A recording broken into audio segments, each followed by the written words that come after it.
So today we'll be diving into the decadent world of chocolate fondant cake. Now this guide will teach you the art how to make an absolutely perfect chocolate fondant cake or chocolate lava cake.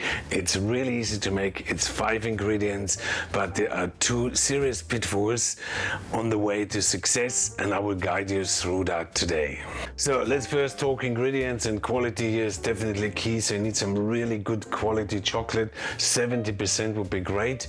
If you like it a little bit less intense, you can also add a little bit of milk chocolate to it too. Now, on a personal tip here, I always store my chocolate on the top shelf of the dry store cupboard, so that it has a higher shelf life. Then we need some butter, unsalted of course, sugar, flour, eggs, and that's the main ingredients. To that you can of course add some flavorings like some curacao, Cointreau, Amaretto, a bit of vanilla essence. You can add some spices to it like cinnamon, orange zest. I'll put it all in the link below, and a pinch of salt to round all the flavors up, but we're gonna get to that in a minute. So to make it all happen, it's pretty straightforward. Just switch on a hot water bath, put a bowl on it, then put the chocolate in there, and I'll tell you lots about chocolate in a minute, and then you add the butter in there too, and you just let those 2 things melt together. At the same time, I switched on my oven to 180 degrees or 360 degrees Fahrenheit, because that's the temperature we need. While the chocolate and butter melts, let's talk a little bit about what could be the first pitfall with this chocolate fondant cake, and that is the mold. Now, the recipe in the link below also mentions the size of the mold you need. If the cake sits too low in the mold, it's going to several problems. It's going to cook it through. You're not going to have enough thickness on your cake, which means you're not going to get that molten, runny center. The cake will just literally cook through. And if the mixture sits too deep, you're basically going to get a sort of a cold air bubble for a while, for the 5 to 6 minutes. You know, cold air coming off the top of the cake. And through that, the cake will not cook in the center.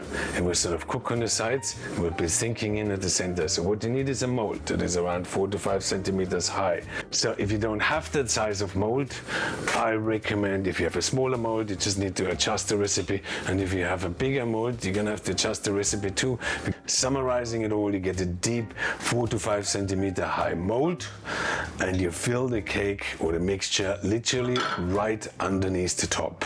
So the second downfall on this recipe is emulsification. Now, when I melt the butter now and the chocolate, I will break the emulsification or suspension in that mixture. So what does that mean? When you buy chocolate, you read on the back of the label, it contains emulsifiers, and they can come from animal fats, sunflower seeds, or soybeans. So what do emulsifiers do in chocolate? Well, if you basically look at a mayonnaise or hollandaise, that's also an emulsification, or even butter.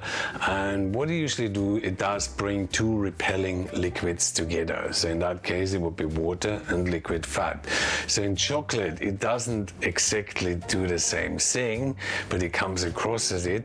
In chocolate, the emulsifier suspend the dry solids like the sugar and the cacao in the fat. Let's say it in the simplest terms, emulsifying chocolate is essentially the glue that holds fat and dry solids together, and it gives chocolate the waxy texture. And of course, you don't need to use emulsifiers in chocolate, and in order to get that sort of really velvety, smooth, amazing, waxy texture, they need to conjugate much more, which basically means they need to knead it under pressure where the cacao particles get broken up even finer, and then those recipes often have to use much more cacao butter too.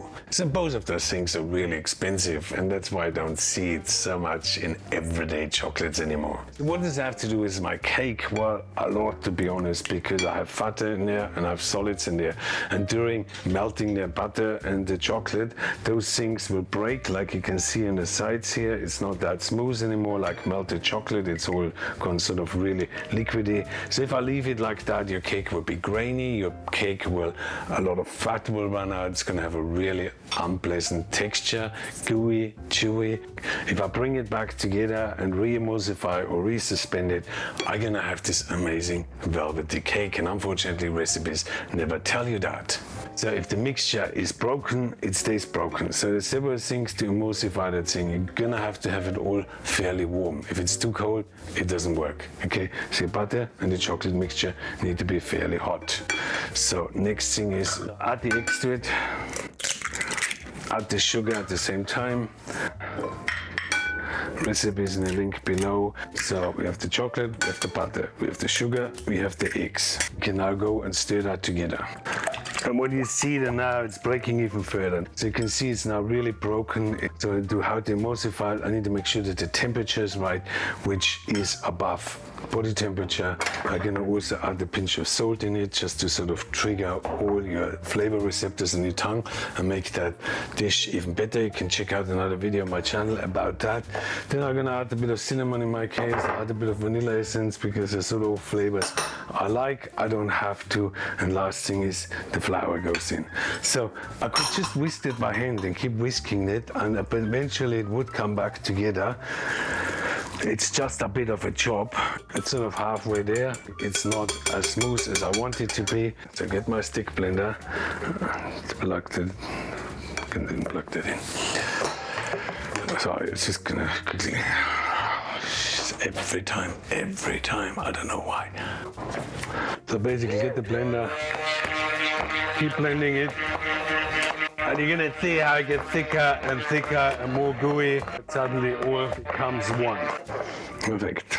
If it doesn't look like the way you want to ooze it out, then you're gonna have to mix it longer. So let's run it through. You need to have the right cake mold, 4 to 5 centimeters deep. You need to re-emulsify the mixture, and when you do that, the mixture needs to be sort of above body temperature. I mean, if you know all those tips, it really makes a lot of sense. I mean, I don't want to be an impossibilist and say, you know, recipes don't work, but sometimes you read a recipe. I think it's literally you walk into a middle of a movie and you start it and you sort of get bits and pieces, and by the end you know a little bit, but you don't really know what has happened. So let's put that now into the mold, and then we put it into the oven and we bake it. I recommend you bake it for 25 minutes, then you check it, and you might need another 5 minutes. Mine is approximately 3 centimeters high in a 5 centimeter mold. It will rise for approximately a centimeter. I could have filled it a little bit higher. You really sort of know when it's ready when the center bulges up a little bit, like you see here. You might have to put it in there for another 5 minutes. It really depends on your oven as well. We're gonna take it out. I'm gonna let it sit for approximately 40 minutes to an hour because it needs to chill down. During the time you will see the cake sinks in. If I take it out too early, it might break. Okay, so let's finish off our chocolate fondant cake. It's still fairly warm, but you can see, can you hear that? It has a really nice crust. That's what you wanted. So I take a knife, around that knife, around, and then I take a second plate. I flip that over, and it's just with that mold. It's a spring mold. I just take it out as it is. I take off the paper. See how gooey that is underneath. Take a second plate or your serving plate. Flip it over again.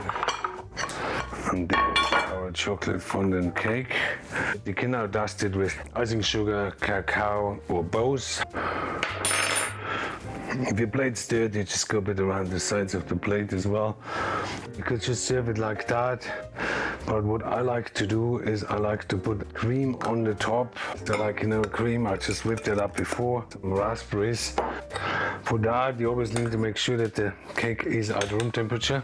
So that's how I would serve my chocolate fondant cake with fresh raspberries and cream. The cake itself will last in the fridge easily for a week to 10 days. You can also freeze it down, and you just can, if you want to warm it up, you just put it a bit in the microwave, which I'm not the biggest fan of, and it literally will just sort of soften it and bring it back like almost the same texture as it was freshly baked. So here we go, and there you have it, the absolute perfect chocolate fondant cake. And check out my recipes on chocolate mousses, so if you want to learn more about how to make desserts with chocolate. Thank you so much for watching. I look forward to seeing you another time. Does it make sense? It doesn't make sense. Okay, let's do it.